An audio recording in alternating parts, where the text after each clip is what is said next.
Assalamualaikum warahmatullahi wabarakatuh. Perkenalkan, nama saya Aska Kalista, kelas 4 ABKI dengan NIM 124022649. Di sini saya akan menjelaskan kembali tentang pengadaan dan penggunaan modal dan analisis peluang pasar. Yang pertama, ada definisi modal. Definisi modal termasuk mengacu pada sumber daya yang digunakan untuk berdagang, menginvestasikan uang, atau melakukan kegiatan ekonomi lainnya. Modal bisa berupa uang, barang, atau aset yang dapat digunakan untuk menghasilkan keuntungan atau menambah kekayaan. Dengan kata lain, modal adalah sumber yang dapat digunakan untuk memperoleh hasil atau meningkatkan hasil kekayaan. Selanjutnya, menurut otoritas, jasa keuangan modal adalah sejumlah dana yang digunakan untuk menjalankan kegiatan usaha. Biasanya dalam perusahaan, modal diperoleh dengan cara yang menerbitkan saham, yang juga dikenal dengan modal saham.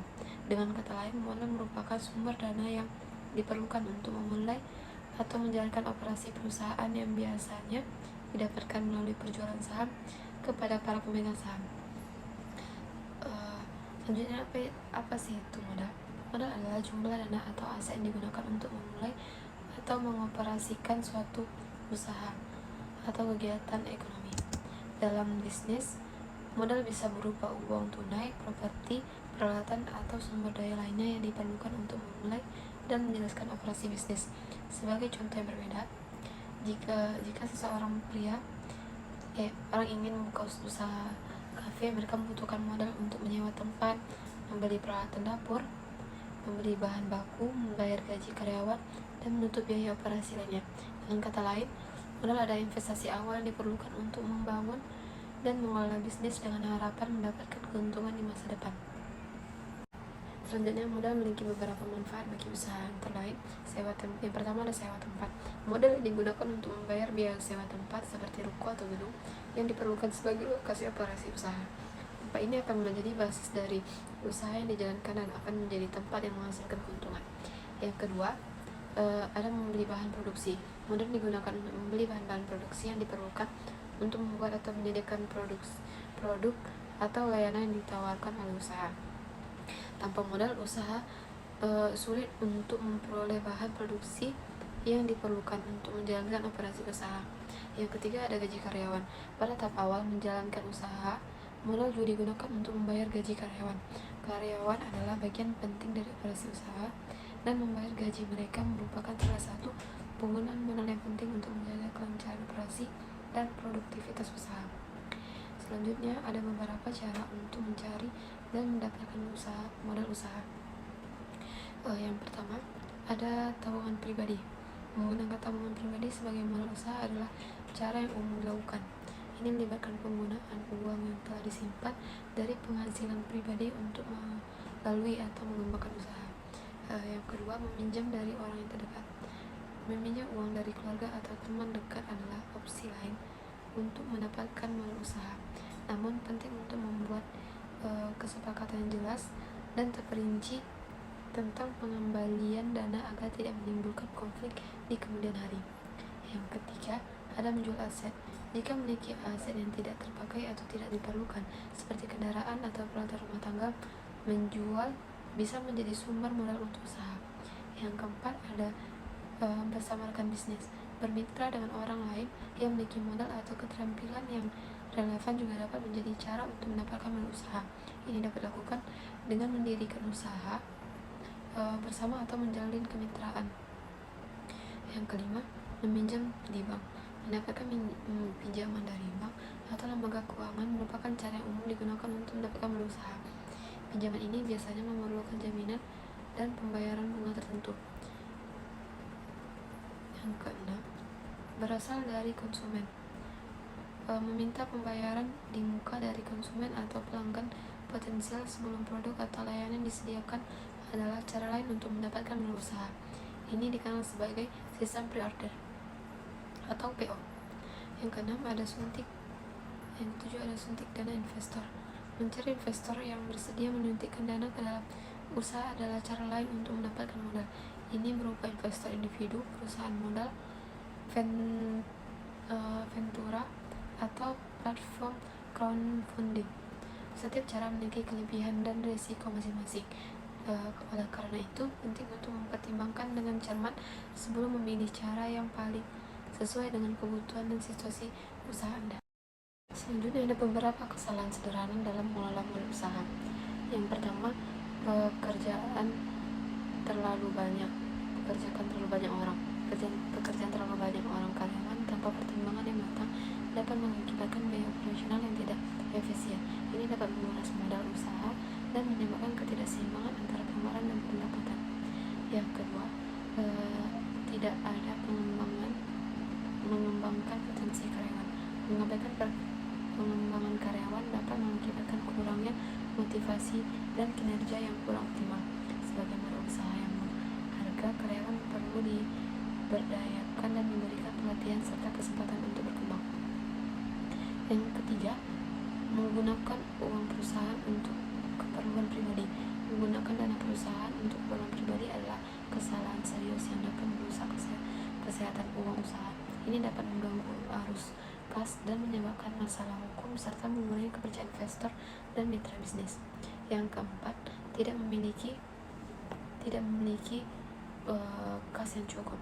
Tidak memiliki kas yang cukup untuk memenuhi kebutuhan operasi sehari-hari dapat menyebabkan masalah likuiditas, pertumbuhan dengan bahkan mengancam kelangsungan hidup usaha dan dalam jangka panjang. Yang kelima, tidak melakukan pembukaan secara detail. Tidak melakukan pembukaan secara detail dapat menyebabkan kehilangan kontrol atas kegunaan usaha. Tanpa pembukaan yang akurat, sulit untuk melakukan perencanaan uang dan mengidentifikasi masalah atau peluang yang muncul dalam bisnis. Menghindari kesalahan ini penting untuk menjaga kesehatan uang dan kelangsungan usaha dalam jangka panjang. Dengan memperhatikan manajemen modal yang baik, usaha memiliki peluang lebih besar dengan berkembang dan sukses. Selanjutnya ada beberapa tips mengelola modal usaha bagi pemula. Yang pertama, membuat rekening terpisah untuk usaha Anda. Pisahkan uang pribadi dan bisnis untuk membuat rekening bank terpisah. Ini membantu menjaga kejelasan antara pengeluaran pribadi dan bisnis serta memudahkan pelacakan keuangan usaha. Yang kedua, membuat akun atau pos khusus pengeluaran. Tentunya akun atau pos khusus untuk pengeluaran bisnis seperti pembelian bahan baku, biaya operasi, dan gaji karyawan. Hal ini membantu mengontrol pengeluaran dan mudah menganalisis keuangan. Yang ketiga, membuat catatan pembukuan. Selalu catat setiap transaksi keuangan dengan kita. Hal ini cakup pemasukan, pengeluaran, dan semua transaksi bisnis lainnya. Catatan pembukaan yang lebih membantu dalam memantau arus kas dan membuat keputusan yang lebih baik untuk bisnis. Yang keempat, fokus pada suatu bisnis agar bisa maksimal. Hindari menyebar terlalu tipis dan memfokuskan usaha pada satu bidang atau produk yang Anda kuasai. Ini membantu dalam pengelolaan sumber daya dan memungkinkan Anda untuk memaksimalkan potensi keuangan. Yang kelima, kurangi berhutang. Usaha untuk mengurangi atau menghindari berhutang sebisa mungkin. Hutang bisa menjadi beban finansial yang berat bagi bisnis, terutama bagi pemula. Sebisa mungkin manfaatkan modal sendiri atau mendapatkan internal untuk mengembangkan bisnis Anda. Dengan menerapkan tips ini, Anda dapat memulai usaha dengan langkah yang lebih terarah dan mengelola modal dengan lebih efisien. Selanjutnya menjelaskan tentang analisis peluang pasar. Pasar adalah kondisi yang sangat berpengaruh bagi kesuksesan perusahaan. Kemampuan perusahaan untuk memasarkan produknya secara efektif berdampak besar pada pencapaian tujuan dan sasarannya. Pertumbuhan pasar di masa depan menjadi krusial untuk kelangsungan dan kemajuan perusahaan. Dengan kata lain, pasar adalah faktor penting yang harus diperhatikan oleh perusahaan untuk mencapai kesuksesan. Analisis peluang pasar adalah proses penelitian terhadap faktor-faktor eksternal yang mempengaruhi kegiatan usaha suatu perusahaan. Lingkungan eksternal ini terdiri dari kekuatan yang tidak bisa dikendalikan, sehingga perusahaan harus beradaptasi dalam proses ini. Perusahaan mengidentifikasi ancaman dan peluang yang muncul dari lingkungan eksternal tersebut untuk mengambil langkah yang tepat mengembangkan strategi bisnisnya. Dengan kata lain, analisis peluang pasar membantu perusahaan memahami dinamika pasar dan mengambil keputusan yang tepat untuk mengoptimalkan pertumbuhan dan keberhasilan bisnisnya. Selanjutnya, analisis peluang pasar penting karena yang pertama memberikan dasar untuk merencanakan strategi pemasaran efektif. Yang kedua, membantu dalam memprediksi dampak perubahan lingkungan pada perilaku konsumen di masa depan. Yang ketiga, menggunakan tren masa depan dalam masyarakat untuk menciptakan ide-ide dan strategi baru yang inovatif. Selanjutnya, membaca peluang pasar penting karena memungkinkan perusahaan untuk menilai apakah produk yang mereka tawarkan memiliki potensi untuk sukses di pasar dan untuk memahami kebutuhan konsumen. Peluang pasar bisa ditemukan dari berbagai aspek kehidupan, termasuk teknologi, budaya, dan agama, yang memungkinkan perusahaan untuk mengidentifikasi tren dan peminatan yang muncul serta mengembangkan strategi yang sesuai untuk memenuhi kebutuhan pasar. Dengan memahami peluang pasar dengan baik, perusahaan dapat merencanakan langkah-langkah yang tepat untuk mencapai kesuksesan dalam bisnisnya. Selanjutnya, yang harus diketahui dalam menganalisis pasar ada 7. Yang pertama, potensi pembeli terhadap barang. Evaluasi terhadap seberapa besar minat dan kebutuhan potensi pembeli terhadap produk atau layanan ditawarkan. Yang kedua, motivasi dan public speaking yang baik terhadap konsumen dalam penjualan produk. Memahami motivasi konsumen dan kemampuan untuk berkomunikasi secara efektif dan mempromosikan produk atau layanan kepada mereka. Yang ketiga, ukuran pasar. Mengetahui seberapa besar pasar potensial untuk produk atau layanan tertentu, termasuk jumlah pelanggan dan nilai pasar. Yang keempat, sifat-sifat konsumen. Memahami preferensi, kebiasaan belanja, dan perilaku konsumen yang mempengaruhi konsumen pembeli. Yang kelima, target pasar spesifik. Mengidentifikasi segmen pasar tertentu yang paling cocok dengan produk atau layanan yang ditawarkan. Yang keenam, ada pengaruh pasar eksternal. Memperhitungkan faktor-faktor eksternal seperti perubahan tren, regulasi pemerintah, dan kondisi ekonomi yang dapat mempengaruhi pasar. Yang ketujuh, terakhir, analisis pesaing atau pesaing yang akan datang. Menganalisis kekuatan atau kelemahan pesaing ini serta memperkirakan potensi ancaman dari pesaing baru merupakan mungkin muncul di pasar. Dengan memperhatikan semua faktor ini, perubahan dapat membuat keputusan yang lebih baik dalam merencanakan strategi pemasaran dan mengembangkan produk atau layanan yang sesuai dengan kebutuhan pasar.